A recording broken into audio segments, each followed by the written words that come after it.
Beralih ke informasi lain, Saudara, KPK menampilkan langsung tumpukan uang tunai hasil rampasan tindak pidana korupsi di gedung KPK Jakarta. Uang rampasan negara itu akan diserahkan kepada PT Taspen dengan total 883 miliar rupiah. Dari uang rampasan negara berjumlah lebih dari 800 miliar rupiah ini hanya sebesar 300 miliar rupiah yang ditampilkan sebagai simbolisasi konkret dari aset yang berhasil diselamatkan. KPK akan menyerahkan pemulihan kerugian negara itu kepada PT Taspen. Uang itu berasal dari hasil rampasan aset terkait kasus korupsi investasi fiktif di PT Taspen.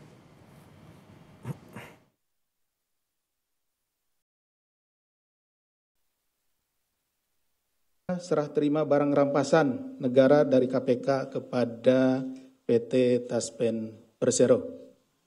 Serah terima ini dilakukan dari perkara atas nama terdakwa Ekiawan Heri Primarianto yang telah memperoleh keputusan sudah inkrah perkaranya. Jumlah 883 miliar sekian. Kemudian sejumlah 6 unit efek. Sementara uang di depan ini atau di belakang saya, ini karena tempat dan keamanan tidak bisa kita tampilkan seluruhnya. Jadi seharusnya ditampilkan 883 miliar sekian, tapi yang kita tampilkan adalah sekitar 300 miliar. Kasus ini bermula ketika PT Taspen pada Juli 2016 diduga melakukan investasi pada program tabungan hari tua untuk pembelian sukuk ijarah atau surat berharga. Dan dalam perkara ini KPK telah menetapkan 2 tersangka, yakni mantan Direktur Utama PT Taspen dan mantan Direktur Utama PT Insight Investment Management.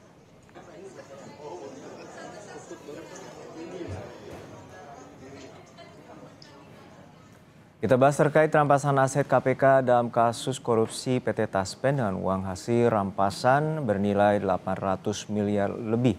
Sudah bergabung dengan kami Zainur Rohman, peneliti Pukat UGM. Selamat petang Mas Zainur. Semoga sehat-sehat selalu. Selamat sore.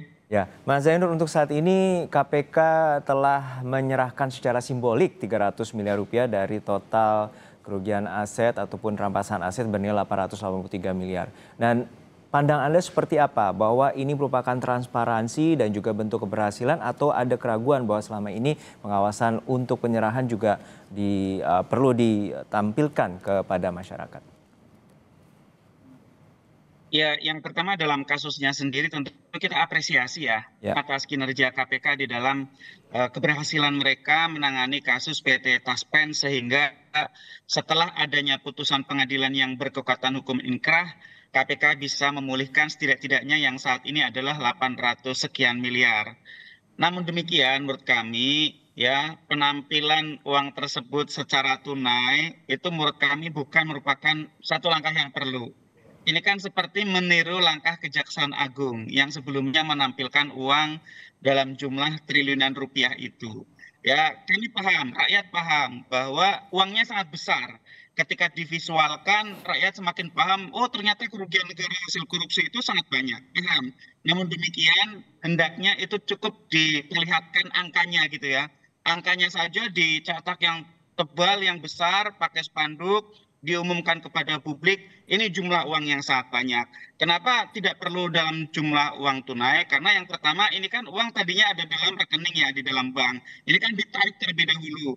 Menarik uang dari bank dalam jumlah besar itu juga merupakan satu tantangan tersendiri. Bahkan mungkin banknya juga bisa mengalami hambatan secara teknis gitu ya. Yang kedua, ini juga sebenarnya hanya satu bagian ya, ini kan 300 miliar dari 883 miliar.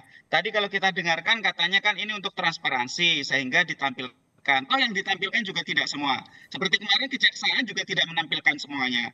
Nah, kita apresiasi betul ya kinerja KPK, kinerja Kejaksaan yang kemarin sudah berhasil aset recovery. Tapi menurut kami tidak perlulah menampilkan uang cashnya seperti ini gitu ya. Yang paling penting adalah bagaimana untuk bisa optimalkan aset recovery-nya. Ini kan baru sekitar 883 miliar dari sekitar 1 triliun investasi PT Taspen yang fiktif dikelola oleh Eki Awan Heri Primarianto itu dengan kawan-kawan. Sehingga sebenarnya sekali lagi yang paling penting adalah semuanya bisa pulih, bisa kembali. Ini masih sekitar kurang hampir 200 miliar lagi yang harus dipulihkan oleh KPK dari terdakwa-terdakwa lain. Gitu. Ya, tentu ini masih menunggu karena terdakwa Antonius masih dalam proses banding dan juga ini tadi KPK menyatakan bahwa akan mengembalikan dengan aset hingga kerugian negara 1 triliun rupiah. Tapi begini Mas, untuk saat ini mungkin Pak KPK apakah berpandangan adanya meredam keraguan bahwa dana ini tentu dijadikan sandaran bagi 4,8 juta keluarga ASN dan ini mungkin pembuktian bahwa tidak perlu ragu bahwa PT Taspen dananya kembali lagi dan kemudian ini menjadi transparansi bagi masyarakat. Ya, mungkin dari sisi visual ya dengan dipajangnya uang 300 miliar tersebut lebih bisa menggambarkan kepada masyarakat bahwa negara masih terus melakukan perang terhadap korupsi. Yang kedua, bahwa ternyata kerugian karena korupsi itu sangat banyak. Kalau divisualkan dalam bentuk uang cash itu ternyata kan masyarakat bisa melihat itu banyak sekali uangnya. Yang ketiga mungkin juga untuk meyakinkan kepada para ASN bahwa mereka tidak khawatir nanti kalau sudah pensiun atau bagi para pensiunan ASN tidak perlu khawatir bahwa manfaat pensiun tetap penuh diberikan oleh negara kepada mereka dan ini merupakan satu bentuk usaha juga bagaimana menjaga dana kelolaan yang dikelola oleh PT Taspen itu. Kami paham betul itu semua. Namun sekali lagi ya, menurut kami demi efektivitas uang yang sudah ada dalam rekening mohon ya tetap saja ada dalam rekening, tidak perlu untuk ditarik menjadi uang cash. Ya ini sama ya, kritik kami terhadap KPK dan Kejaksaan sama gitu ya. Tidak perlulah untuk ditarik ditunaikan. Kita paham itu uangnya sangat banyak, cukup buat spanduk saja yang sangat besar, tulis jumlah angkanya 883,38 juta 394 rupiah sekian gitu ya. Uangnya sangat banyak, kita paham betul. Nah gitu Mas. Ya, tapi ini tentu kan kasus ini telah bergulir sejak 2019 lalu dan juga ini merupakan amar putusan. Artinya KPK menjalankan amar putusan dari pengadilan bahwa harus ada pengambilan atau pengembalian aset 883 miliar lebih. Dan ini apakah menurut Anda bentuk bahwa KPK comeback dan KPK ingin menambahkan kepercayaan kembali di masyarakat? Ya, kita sangat apresiasi ya ketika upaya pemberantasan korupsi bisa membuahkan hasil aset recovery. Karena korupsi itu kan kejahatan bermotif ekonomi, ya. Sekadar memenjara para pelaku itu tidak akan menimbulkan efek jera. Toh di dalam lembaga pemasyarakatan mereka menjadi warga binaan yang paling eksklusif ya, yang paling mewah dibandingkan dengan lembaga-lembaga pemasyarakatan yang lain gitu kan. Ya, sehingga yang paling menjerakan bagi perbuatan tindak pidana korupsi adalah aset recovery. Kalau hasil korupsinya itu ditarik lagi, maka kenikmatan para pelaku melakukan tindak pidana korupsi itu akan menjadi hilang, gitu ya.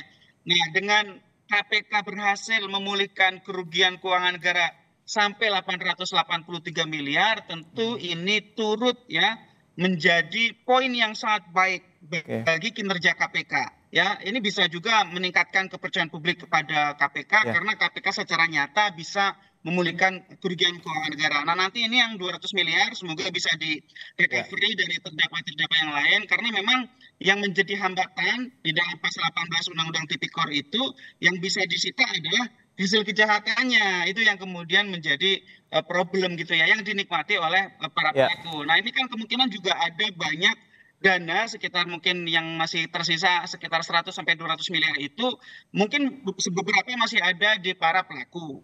Beberapa mungkin juga sudah menguap karena digunakan untuk transaksi-transaksi. Ya Mas Zeno, terakhir singkat saja. Untuk kejar. Untuk saat ini mekanisme terakhir kan masih ada 500 sekian miliar yang harus dikembalikan ke PT Taspen atau dikembalikan asetnya kepada PT Taspen. Seperti apa mekanisme yang seharusnya akan dilakukan KPK? Ya, singkatnya yang masih ongoing adanya upaya hukum banding, KPK harus persiapkan memori bandingnya sebaik mungkin ya, harus lakukan perlawanan agar bisa aset recovery. Yang kedua, kalau aset-aset itu sudah dilarikan ya, maka gunakan pendekatan TPPU, tindak pidana pencucian uang. Yang ketiga, ada tersangka korporasinya. Nah, tersangka korporasi ini yang bisa dioptimalkan untuk pengembalian kerugian keuangan negara yang belum berhasil dipulihkan. Sehingga kita berharap betul KPK kuras semua aset negara ini jangan sampai dinikmati oleh para pelaku, baik itu tersangka perorangan maupun tersangka korporasi. Baik, kita harapkan bagaimana perampasan aset dan juga kerugian negara hingga 1 triliun ini dapat dikembalikan semestinya bagi negara. Terima kasih atas perspektifnya Mas Zainur Rohman, peneliti Pukat dari UGM.